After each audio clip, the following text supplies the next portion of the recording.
This is Optimal Relationships Daily, episode 1128, The Relativism of Advice, by Colin Wright of ExileLifestyle.com. Hello, everybody, and thanks for being here today.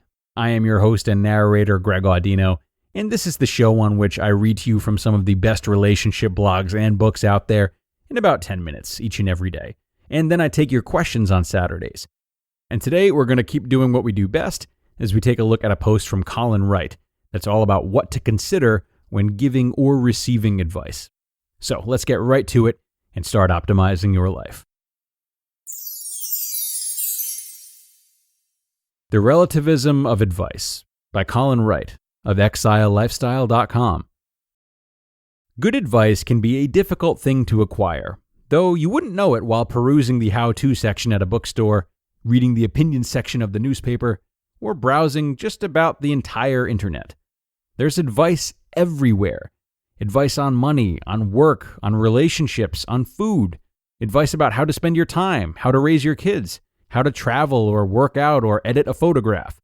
But although it's wonderful to have so much advice available, much of it is lacking a very important block of text, which I think would solve those on the receiving end a lot of time. This advice is applicable to me, the author, blogger, columnist. If you are exactly like me in every way, in terms of gender, economic upbringing, education level, physical archetype, genetic predisposition, and every other variable a person might have, including experiencing everything I've ever experienced and having the same parents as me, this will probably work pretty well for you. Otherwise, results will vary. I think this is something most of us know. But it's easy to forget in the moment when we are promised something we want. When someone waves a temptation in front of us and doesn't just offer to give us what we want, which would seem fake, but offers to tell us how to get it for ourselves, which feels more legitimate, we're prone to ignore that little voice that says, how can this possibly work for everyone?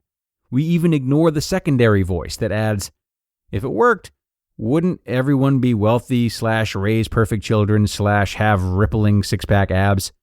What we're failing to take into consideration is the context in which the advice is given. I think most advice is given with good intentions. I really do. But I also think that, although it's important to be optimistic about our efforts, sometimes we set ourselves up for disappointment when we ignore the fact that the guy promoting the fitness shakes is a professional fitness model, with all the habits, history, and genes that go along with a profession of that kind. I'm almost embarrassed when I have to add the above stipulation to advice I give, because it can come across as negativity. In emails and when giving talks, audience members often ask me how they can travel the world full-time the way I do. I have to admit that I have no idea. I know how I did it, but I also have a set of skills that can be utilized from anywhere, a network of friends and connections I've been cultivating for years, and preferences that allow me to enjoy the difficulties of travel where others might find only discomfort. All I can honestly do in these situations is point people towards handy tools and provide some insight as to skills they can learn, research they can do, and people they can meet. This is a more truthful approach. But I also know it's less exciting for those who receive this kind of advice. They want me to tell them exactly how to do it, a silver bullet, a 10-step plan to reaching their dreams. And when they don't achieve what they hope to achieve, they'll assume it was their own fault. Maybe they messed up step 6, who's to say? Definitive advice is often faulty from the outset. Not because the people divvying it out are scam artists, not because the people receiving the advice are no-talent dreamers, but because the conversation the two are having isn't the one they should be having. Instead of saying, here's how you do this, and then declaring the path the advice giver took to be the correct option, maybe it would be better to step back and identify what the steps actually accomplished, and how they might be accomplished through other means. I'm able to travel full-time because I have work I can do from anywhere, assets I've built that allow me to bring in money even when I'm not working, and connections I've made through blogging, meeting folks around the world, and helping people out whenever I can. Rather than telling people to do exactly what I've done, learn to write, publish books, learn to do design work and some web development, start a blog and have people vote on where you move every 4 months, I might tell them to acquire skills that are useful in the online economy, to think about assets they could build and to figure out how they want to travel, which will determine what kinds of connections they'll want to make. This is not about holding back advice.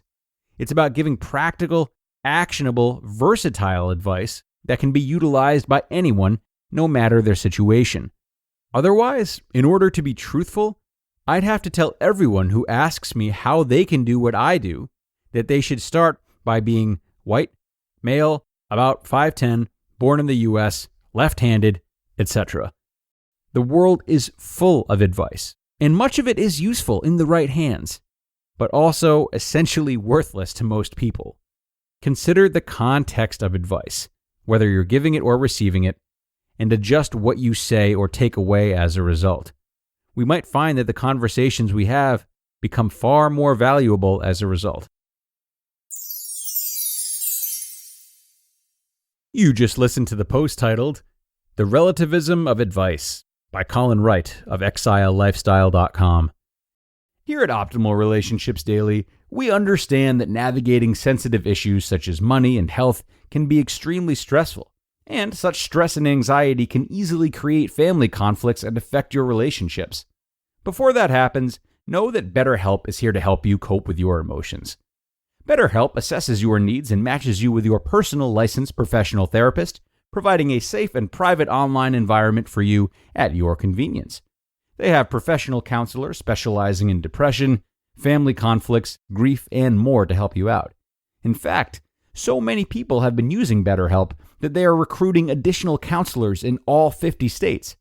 BetterHelp is not self-help. It is professional counseling where everything you share is confidential. Guys, I want you to start living a happier life today. As a listener, you'll get 10% off your first month by visiting betterhelp.com/ORD. Join over 1 million people taking charge of their mental health. Again, that's BetterHelp, HELP.com/ORD. And some really important reminders from Colin today. Really grateful for articles like this one that are so good for putting things back into perspective. And speaking of perspective, I think Colin's words provide us with a lot of opportunity to help others put their own situations into perspective when we would otherwise be giving them advice. For example, someone might ask you how to do something the way they've asked Colin. You might offer them an explanation, but then highlight some of the core differences between you two, or some specific attributes that played a big part in you accomplishing whatever they're asking you about. At that point, you might ask them how they could utilize their strengths to try to achieve a similar result, reminding them that a different path is likely required than the one you took. So in this way, we don't write people off, but instead, we help facilitate their own journey with powerful questioning. If that's a conversation we feel like having, that is. No one says you have to. So keep that in mind, my friends. It's time to wrap up for now. I really hope you liked this post and that you can keep it in mind next time you ask or are asked for advice on something.